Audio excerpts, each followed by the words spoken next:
And here we're walking back up the other side. I've crossed over and I'm headed back up to the top of this hill. There is about a 10-mile horse and mule and riding and walking trail that goes from 5 or 6 miles north of Rocky Springs down near Port Gibson. Unfortunately, because of all the heavy weather, there have been several major bridges that have been washed out. And it's interesting, the ranger told me that a woman that rides those trails all the time came to him and reported of the damage to the timbers.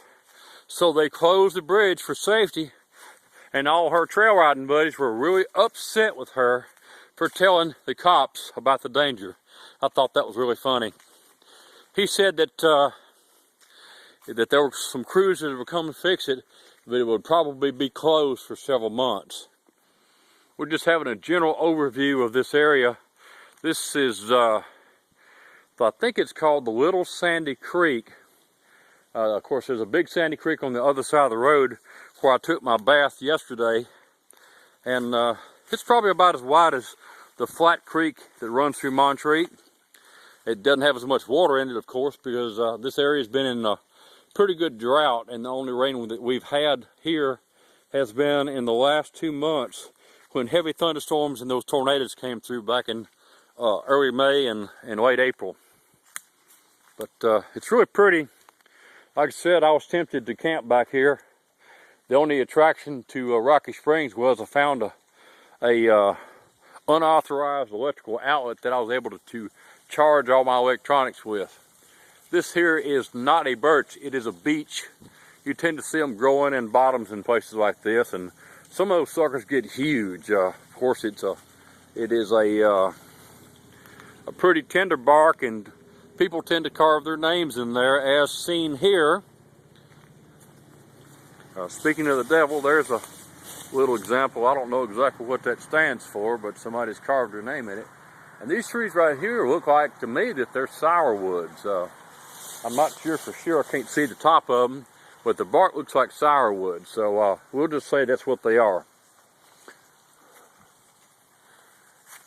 A lot of the trees in here are very similar to the trees that you see in western North Carolina. Again, there's another sort of a hollow from the creek. It sort of has some oxbows in it where it's carved out. Well, it's not really an oxbow, but it's like a big S-curve where they've carved out a gully over time. Here's another shot of my swimming hole that was too cold to swim in this morning. Once again, I never dreamed that this part of Mississippi could be so beautiful. I'm a real big guy on outdoors and mountains and hiking. Oh, check out this tree. This thing here is graffiti central here. We got Sherry and Seal and names and stuff all over the place on this little tree right here. Thankfully, it doesn't damage or kill the tree. It just makes the bark look sort of ugly. And here is the Rocky Springs Trail that I'm not sure if it's closed or not. It's 2.5 miles from here to Rocky Springs. I'd love to walk it, but unfortunately, all good things must come to the end, and today is the day that I return to Louisiana. Check out this big beech here, as is typical with a lot of beeches. If they've ever run a fire through here for undergrowth control, it'll damage it, and then it's got a great big old hollow spot in it. I have seen some that had a big enough hole in them that you might actually endure a thunderstorm in it. And here, right here, is a southern white oak. You can see the shaggy bark that is typical for that species. All that good Clemson forestry training coming into play here. And here's where our picnic table used to be. I don't know what happened to it. Maybe the raccoons carried it off, no telling.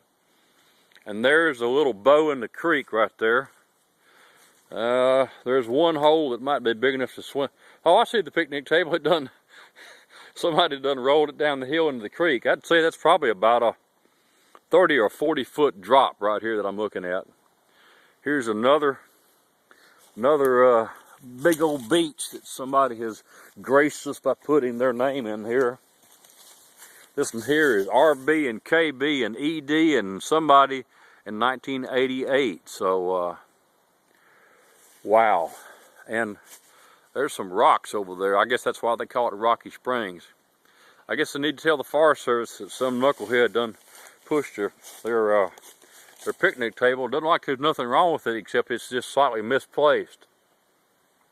And over here, it's a pretty good hill. I mean, this is sort of like, I think this makes Claiborne Parish's hills look like nothing. It's really peaceful back here. The only thing that really aggravates the heck out of me is the people that come back here that just cannot carry out their trash. And more about that later. Here's another place where a picnic table stood at one time. Here's a sort of a rocky area. Again, it reminds me of some of the rocks in North Carolina. Up at Tishmingo State Park, where I should have taken movies had I thought of it, they actually have a rock climbing area. I'm sure it's nothing like the mountain in the hills of North Carolina, but you know, it's better than nothing. I'd hate to be riding my mountain bike across this thing here. Look at all those roots. Talking about making you bump and bounce there. I bet it'd be fun.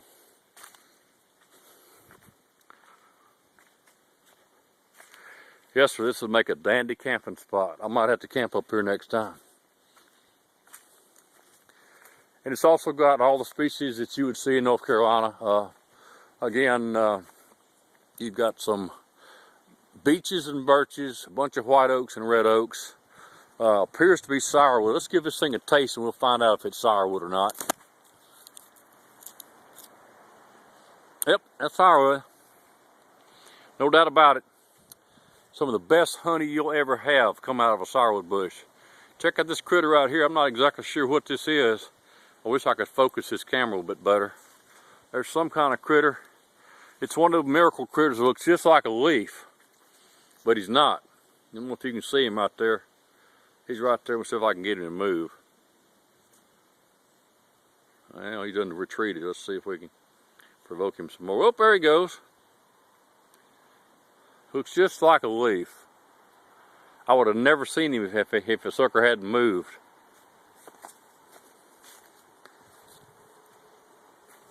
Of course, in the background you can hear the drone of the cars and stuff. They're using the trace because Highway 61 has been closed north of Port Gibson.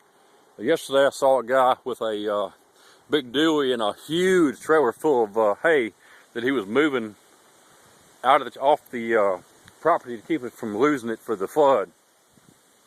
Here's another beach that somebody is gracious by putting all their hieroglyphics in.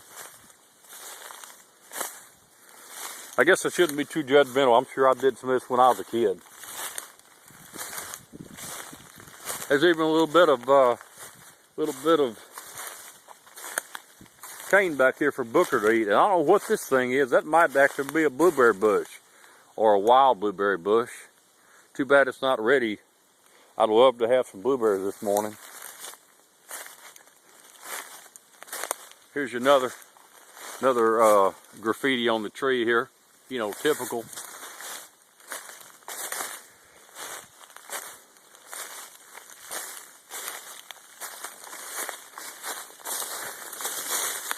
Ouch.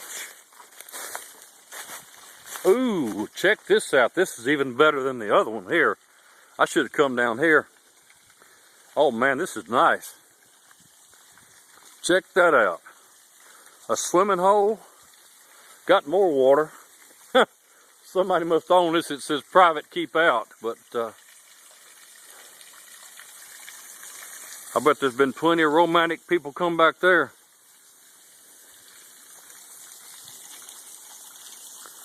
So apparently we have come off of Natchez Trace property and now we're on private property. But there's that little waterfall and here's the creek coming off of it.